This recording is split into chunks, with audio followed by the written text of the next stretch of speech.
ಓ ಪ್ರಿಯತಮ, ಈ ಬ್ರಹ್ಮಾಂಡವು ಬುಗುರಿಯಂತೆ ಆಡಿಸುವ ಆ ಸೂತ್ರಧಾರ ರಾಧಾರಮಣನಿಗೆ ತನ್ನ ಪ್ರೇಮವ ಪಡೆಯಲಾಗದೆ ಸೂತ್ರಧಾರನೇ ಕಾಲಚಕ್ರದ ಮುಂದೆ ಪಾತ್ರಧಾರನಾಗಿ ಸೋತಿರುವಾಗ ನಮ್ಮ ಈ ಸೋಲಲ್ಲ.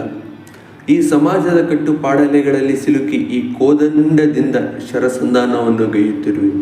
ಈ ಶರದಿಂದ ನೀನು ಎಷ್ಟು ಘಾಸಿಪಡುವೆಯೋ ಅದರ ದುಪ್ಪಟ್ಟು ನನ್ನ ಹೃದಯವು ಘಾಸಿಗೊಳ್ಳುವುದು. ಆದರೂ ನಾನು ಇದನ್ನು ಮಾಡದೆ ಬೇರೆ ದಾರಿಲ್ಲ. ಕ್ಷಮಿಸು ಗೆಳೆಯ. ಓ ನನ್ನಲ್ಲೇ, ನಿನ್ನ ಮನಸ್ಸಿನ ಅಂತರಂಗವ ನಾನು ಅರಿಯದೇ ಇರುವೆನೆ. ಆ ನಿನ್ನ ಶರವು ನನ್ನೆದೆಗೆ ಬಾಣವಾಗಿ ನಾಟುವುದು. ನೀನು ಚಿಂತಿಸಬೇಡ, ನಿಸ್ಸಂಕೋಚದಿಂದ ಓಡು ನನ್ನೆಡೆಗೆ ಆ ಪುಷ್ಪಶರವ. ಹೇಗೆ ಆ ಪರಶಿವನು ಯುಗಗಳ ಕಾಲ ತನ್ನ ಪ್ರೇಯಸಿ ಪಾರ್ವತಿಗಾಗಿ ಕಾದನೋ ಹಾಗೆ ನಿನಗಾಗಿ ಜನ್ಮ ಜನ್ಮಾಂತರವೂ ಕಾಯುವೆ. ಈ ಕಾಯುವಿಕೆಯಲ್ಲೇ ನನಗೆ ಪರಮಾನಂದ. ಓ ಪ್ರಿಯತಮೆ, ನೀನು ಎಲ್ಲೇ ಇರು, ಹೇಗೆ ಇರು, ನಗುತ್ತಾ ಸಂತೋಷದಿಂದಿರು.